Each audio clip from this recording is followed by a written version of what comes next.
মানবাধিকার সংগঠন centre for protection of Democratic reaction India বা সিপিডিআর ইন্ডিয়া হিউম্যান রাইট এর উদ্যোগে এক প্রতিবাদ সভা অনুষ্ঠিত হলো কলকাতার শ্যামবাজার পাঁচমাথার মোড়ে। সম্প্রতি ভোটার লিস্ট সংশোধনের নামে এনআরসি করার চক্রান্ত চলছে। মূলত এই প্রতিবাদে ওয়াকফ সংশোধনী আইন প্রত্যাহারের দাবিতে বাংলা ভাষার অপমান, পরিযায়ী শ্রমিকদের উপর অত্যাচারের প্রতিবাদ সহ একাধিক দাবিতে পথসভার আওয়াজ তোলেন উপস্থিত মানবাধিকার সংগঠনের সদস্যবৃন্দরা। এদিন সংগঠনের সর্বভারতীয় সাধারণ সম্পাদক অতীন্দ্র ঘোষের নেতৃত্বে পথসভা পশ্চিমবঙ্গের বিভিন্ন জেলা থেকে একাধিক মানবাধিকার কর্মীরা অংশগ্রহণ করে। পাশাপাশি সমাজের ট্রান্সজেন্ডার যারা মানবাধিকার সংগঠনের সাথে যুক্ত তাদেরও মঞ্চে সম্মানিত করা হয়। এদিনের প্রতিবাদ সভায় উপস্থিত ছিলেন সংগঠনের মহিলা সভানেত্রী শেলী মুখার্জি, আশিস কিশোর, অশোক শর্মা, পিকু সাহা, গীতাঞ্জলি মুখার্জি, প্রসেনজিৎ সাহা, নিবিড় মজুমদার, অরবিন্দ মেমোরিয়াল, ডক্টর অরবিন্দ সরকার, সুনীল সাহা, প্রদীপ তরফদার, বিলকিস বিবি সহ বহু মানবাধিকারের সদস্য ও কর্মীরা। আগামী দিনেও মানুষের সেবায় সিপিডিআর ইন্ডিয়া হিউম্যান রাইটের কাজ চলছে, এমনটাই জানালেন সংগঠনের সর্বভারতীয় সাধারণ সম্পাদক অতীন্দ্র ঘোষ।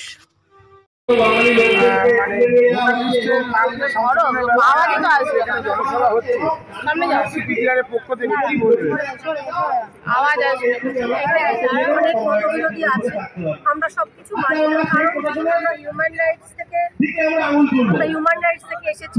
আমাদের বাংলায়, কারণ কি আমরা বাংলা, এবং এটা মানার মাথায় রাখতে হবে। আমাদের দেশে স্বাধীন হয়েছিল সেটা এই বাংলার বাংলার বিভিন্ন আমরা সবাই জানি যে তাদের জন্যই আজকে আমরা স্বাধীনতা পেয়েছি। আর আজকের দিনে দাঁড়িয়ে আমাদের যদি এটা শুনতে হয় গভর্নমেন্টের থেকে যে বাংলা উঠিয়ে দেবে কিংবা বাঙালিদের মারধর করা হবে, এটা ঠিক মেনে নেওয়া যায়। আমরা কোনো পার্টি, আমরা মানুষ, আমরা হিউম্যান রাইটস করি। আমাদের অধিকারটা মানে মানুষের অধিকারটা সম্বন্ধে আমরা আজ এখানে এসেছি সবাইকে সচেতন করতে, এবং বিভিন্ন জায়গায় আমরা এই সচেতনতার জন্য আমরা বিভিন্ন জায়গায় এখানে ক্যাম্পেইন করব। আজ থেকে শুরু হলো এটা, মানুষকে অন্তত বোঝানোর চেষ্টাটা করবো, অন্তত মানুষকে মানুষ বুঝুক, কতটুকু বুঝতে জানি না, অন্তত 100% তাদের বোঝানোর চেষ্টা করবো মন থেকে। তারা যদি 10% বোঝে আগামী দিনে আমাদের সবার জন্য সেটা ভালো হবে। আর কিছু বোঝানোটা এটাই থাকবে যে আমাদের যে বিভিন্ন পলিটিক্সের মানুষরা, বিভিন্ন গভর্নমেন্ট এবং বিভিন্ন পলিটিক্সের আমাদের বিভিন্ন রকমভাবে আমাদের বোঝায়, সেই বোঝাটা না বুঝে আমরা যে মানুষ হিসাবে জন্মগ্রহণ করেছি, আমাদের যে একটা অধিকার আছে। সবচেয়ে বড় কথা হলো আমরা মানুষ হিসাবে জন্মেছি, আমাদের মনে যে কোনো প্রশ্ন আসতেই পারে, কারণ ম্যাক্সিমাম মানুষ আজকাল মানুষ আজকে কিছু না কিছু তারা এডুকেশন নিচ্ছে, এবং সেই এডুকেশন নেওয়ার ফলে কি হচ্ছে তাদের একটা মনে প্রশ্ন যাচ্ছে। এবার এই প্রশ্নের উত্তরটা তারা কিন্তু আমাদের সঠিকভাবে দিতে পারছে না।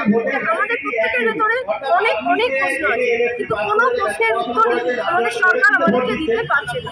এবার আমরা এখানে হিউম্যান রাইটস যারা করি, কারণ এটা হচ্ছে আমাদের এখানে যারা রয়েছে আমরা হিউম্যান রাইটসের লোক, আমরা সমাজের সেবা করি। এই ধরনের লোকেদের আজকে সরকার আশা করি সাধারণ মানুষকে হয়তো প্রশ্নের উত্তর না দিতে পারে, কিন্তু আমাদেরকে কিন্তু উত্তর দিতে তারা বাধ্য, কারণ আমরা জনগণের একটা প্রতিনিধি। সেই জন্য আমি সবার কাছেই একটা অনুরোধ রাখবো যে আপনারা আসুন আমাদের সাথে যোগ দিন, আপনারা সবাই যদি আমাদের সাথে আসেন তাহলে পরে আমাদেরও জোর থাকবে যে না আপনারা সবাই আমাদের পাশে। এর জন্যই আমাদের শ্যামবাজার মোড় থেকে আমাদের এই জনসভা শুরু হলো। আপনার নাম?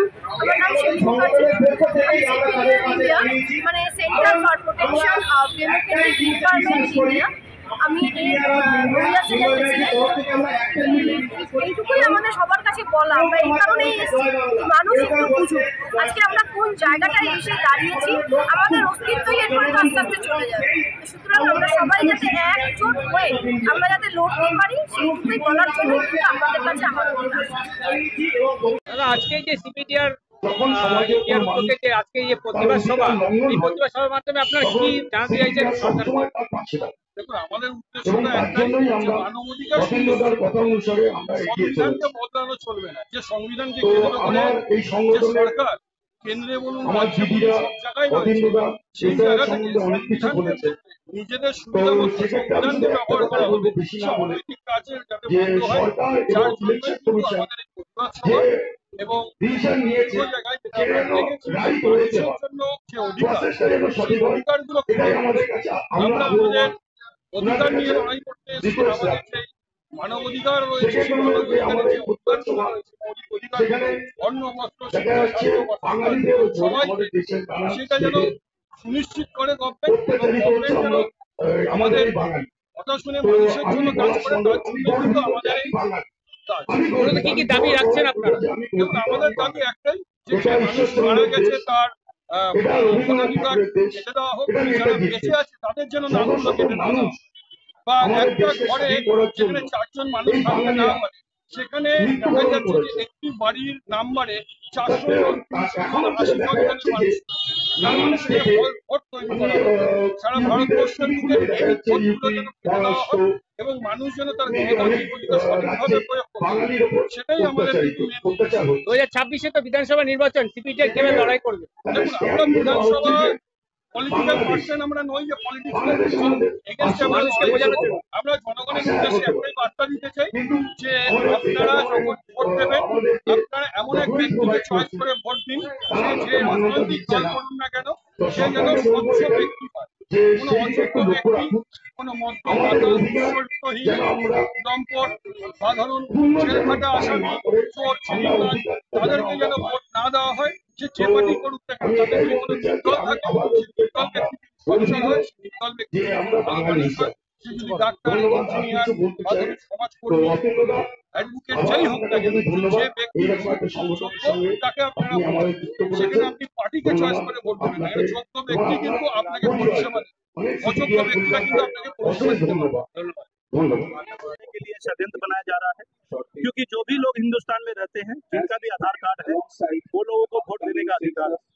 तो मैं यही बोलूंगा कि हिंदुस्तान की सभ्यता को बनाए रखें और किसी भी तरीके से हिंदुस्तान में दंगा फसाद ना फैले, इसके लिए इसको शांति से लोगों को समझना होगा और सरकार के विरुद्ध जो है खड़ा होकर इस चीज को समाधान निकालना पड़ेगा।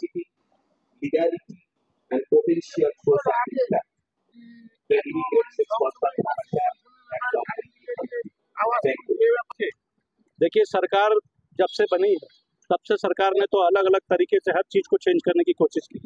सरकार का बस चले तो संविधान को ही चेंज कर दे। सरकार ने जिस तरीके से हर चीज का परिवर्तन किया, जब देश आजाद हुआ था तो भीमराव बाबा साहब अम्बेडकर ने संविधान बनाया था। ये लोग संविधान को बदलने की कोशिश कर रहे हैं। संविधान बदलने से देश का विनाश होगा। संविधान नहीं बदलना चाहिए, क्योंकि हर लोग अपने अपने धर्म को अपने अपने तरीके से जीते हैं।